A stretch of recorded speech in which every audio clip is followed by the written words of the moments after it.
a wonder junkie. Now, you describe yourself as a wonder junkie. Yeah. Explain to us what this is and what can we learn from that? So I'm a big fan of Carl Sagan, the famous astronomer, and he used to contemplate space and time on a scale just shy of the infinite, and there was poetry in his contemplation. You could tell that the guy was drunk on awe. The way that he articulated both the sublime mystery of the cosmos and our desire to understand such a mystery resonated with me to no end. One of my favorite films growing up was Contact, and that was a Robert Zemeckis film based on a novel that Carl Sagan wrote called Contact. So he was the original novelist behind what I think is one of the best science fiction stories of all time.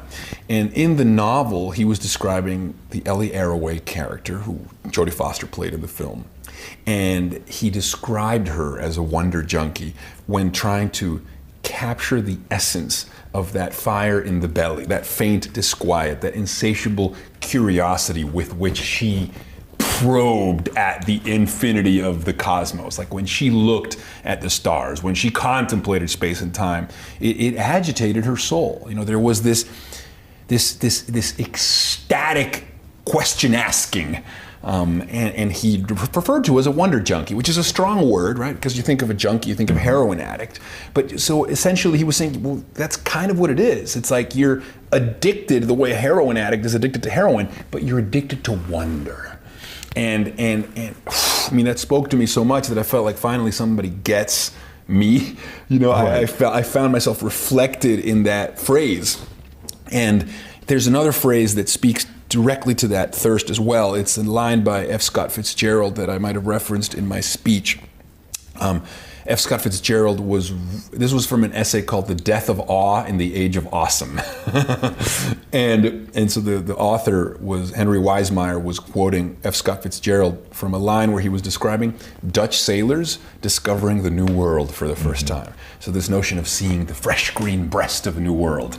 And the line was, "Man must have held his breath, compelled into an aesthetic contemplation he neither understood nor desired, face to face, perhaps for the last time in history, with something commensurate to his capacity for wonder."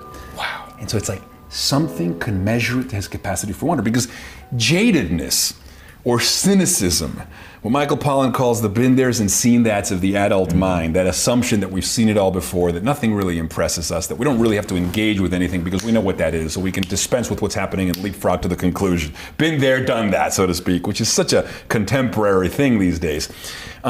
He says that comes from a lack of an experiential jolt that thrusts you back into the mystery again, you know? That you can have an experience where you're cracked open that is finally commensurate with your capacity for wonder.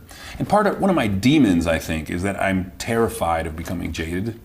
You know, for me, like, existential despair is to think that, okay, that's all there is, and there's nothing else, and there's no more awe, and there's just resignation. And so I'm addicted to, I think, novelty. I'm addicted to new experiences, to new ideas, you know, to new forms of understanding, and I work really hard to seek out experiences that are commensurate to my capacity for wonder, because it's very big.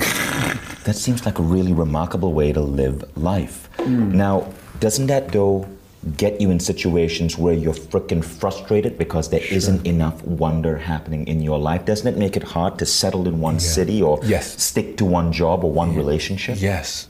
I think that's actually one of the hardest things. I think that in my own life, I remember living in Los Angeles for 5 years, working as a television presenter, and you know, I was living the dream. I'm in Los Angeles, I'm going to parties in the hills, I'm meeting celebrities, I'm dating actresses, like life was good.